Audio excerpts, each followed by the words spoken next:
Good morning dear students. हम लोग अभी टेंजेंट और नॉर्मल में 15.36 पेज पर बच्चों आ गए हैं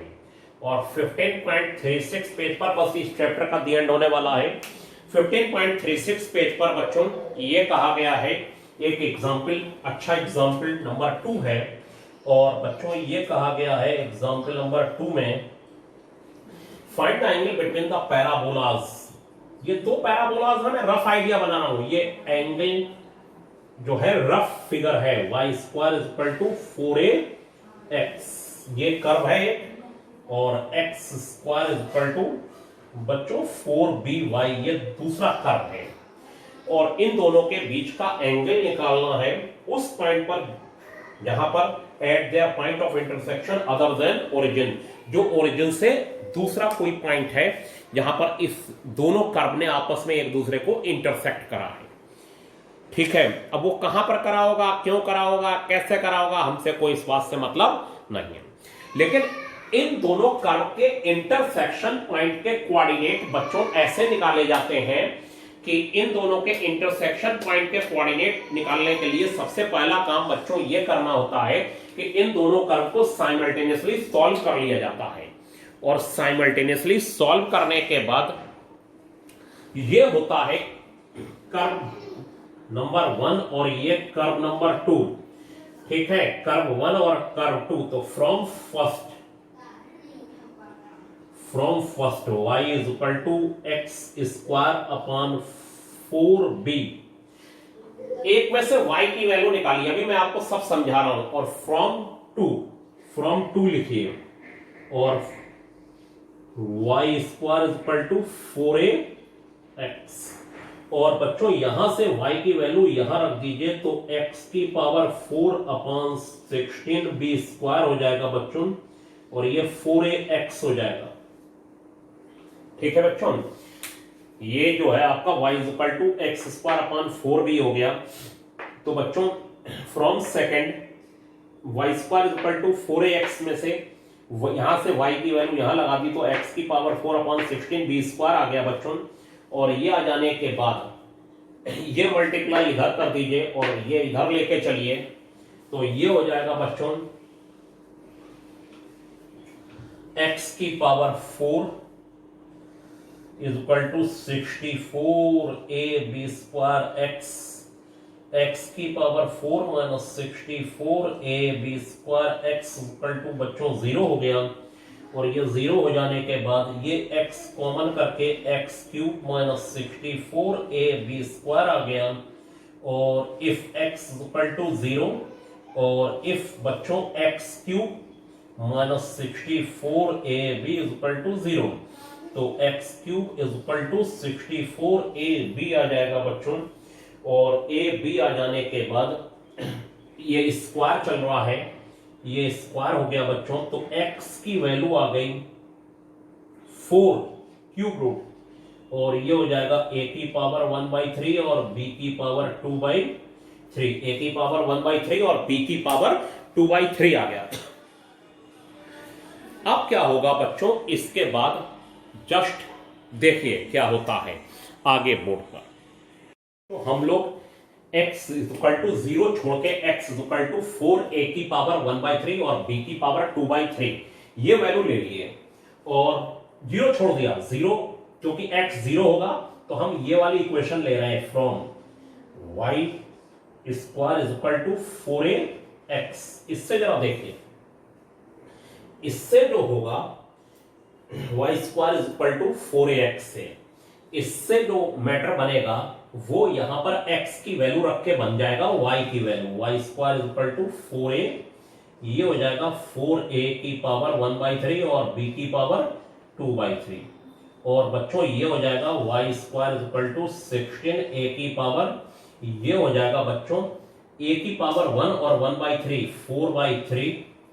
और b की पावर 2/3, और y की वैल्यू हो जाएगी 4a की पावर 2/3 और b की पावर 1/3, ये आ गया। अगर मैं इसमें x 0 लगा देता बच्चों तो x 0 लगा देने के बाद y भी 0 आ जाता, तो 0,0 लेना नहीं है ऐसा उन्होंने कहा है, और जब उन्होंने ऐसा कहा है बच्चों तो हमने x4 a की पावर 1/3 और b की पावर 2/3 ले लिया और x इसमें लगा देने के बाद 4 4 जा 16 हो गया, y square equal to 16 a की पावर 4/3 और b की पावर 2/3 हो जाएगा बच्चों। और y की वैल्यू 4a की पावर 4/3 का हाफ 2/3 और इसमें 1/2 से मल्टीप्लाई तो 1/, ये ऐसे हो जाता है। ये पावर आके जब अगर इधर स्क्वायर हटेगा तो इधर स्क्वायर रूट लग जाएगा, तो 2 से 2 कैंसिल, तो b की पावर बच्चों 1/3 हो गई, b की पावर 1/3। और b की पावर बच्चों जब 1/3 हो गई तो हमारे पास कोऑर्डिनेट हो गए, सो रिक्वायर्ड पॉइंट हो गए 4a की पावर 1/3, b की पावर 2/3, 4a की पावर 2/3 और b की पावर 1/3, ये हो गया बच्चों। और ये हो जाने के बाद अब आप दोनों कर्व का dy dx निकालेंगे, लंबा क्वेश्चन है। Now y square equal to 4ax और ये हो जाएगा बच्चों 2y dy dx, 2y dy dx equal to 4a, तो dy dx हो जाएगा बच्चों, ये हो जाएगा 2a अपॉन y और 2a अपॉन y की वैल्यू में एक कोऑर्डिनेट रखे जाएंगे, तो एक कर्व के इस इंटरसेक्शन पॉइंट पर टेंजेंट का स्लोप हो जाएगा। किसका स्लोप हो जाएगा बच्चों? टेंजेंट का स्लोप। तो ये dy dx जो है वो हो जाएगा 4a की पावर 1/3 और b की पावर 2/3, 4a की पावर 2/3 और b की पावर 1/3 और ये हो जाएगा बच्चों 2a और y की वैल्यू हो जाएगी 4a की पावर 2/3 और b की पावर 1/3। 2 से 2 कैंसिल हो जाएगा, ये a की पावर 1 और 2/3 ऊपर जाएगा बच्चों, या नीचे ही रहने दीजिए, कोई प्रॉब्लम नहीं है। तो a की पावर 1 में से 1/3 माइनस हो जाएगा और b की पावर 1/3, तो ये हो जाएगा a की पावर 2/3 और b की पावर बच्चों 1/3। ये आ गया, ये हो गया m1, सॉरी हाँ m1 की वैल्यू हो गई, ध्यान से देखिए, ये a की पावर 1 में से 2/3 माइनस हुआ है तो यहां 1/3 हो गया बच्चों। ये m1 की वैल्यू हो गई, किसकी वैल्यू हो गई? m1 की, a अपॉन b की होल पावर 1/3। पहले कर्व का स्लोप हो गया टेंजेंट का इस इंटरसेक्शन पॉइंट पर, m1 की वैल्यू हो गई। और m1 की जो वैल्यू है वो फिर मैं इधर लिखे लेता हूं, m1 इज इक्वल टू हो जाएगा a अपॉन b की पावर बच्चों 1/3। ये हो जाने के बाद अब आप सेकंड कर्व लीजिए और सेकंड कर्व है 9, देखिए 9 x square is equal to 4ay, तो बच्चों y की वैल्यू हो जाएगी x square is equal to 4a, तो बच्चों dy dx हो जाएगा 2x अपॉन 4a और ये dy dx हो जाएगा बच्चों x अपॉन 2a और dy dx एट निकाल लिया जाएगा, dy dx एट जो कोऑर्डिनेट थे 4a की पावर 1/3 और b की पावर 2/3 और 4a की पावर 2/3 और b की पावर 1/3 और x की वैल्यू बच्चों इसमें लगा दी 4a की पावर 1/3 और b की पावर 2/3 और अपॉन 2a, इसमें x लगाने को था, उसमें शायद y लगाने को था, शायद नहीं था ही। और ये 2 से 2 बच्चों ये अपॉन 2a हो गया है और x की वैल्यू लगा देने के बाद देखिए जरा ध्यान से, ये x square is equal to हमारे पास है बच्चों 4ay और x square is equal to 4ay हो जाएगा, y is equal to x square upon इसमें 4a आ गया, dy dx निकाल लिया 2x अपॉन 4a हो गया और ये 2a आ गया। और बच्चों ये जो वैल्यू है, जो सेकंड स्लोप है,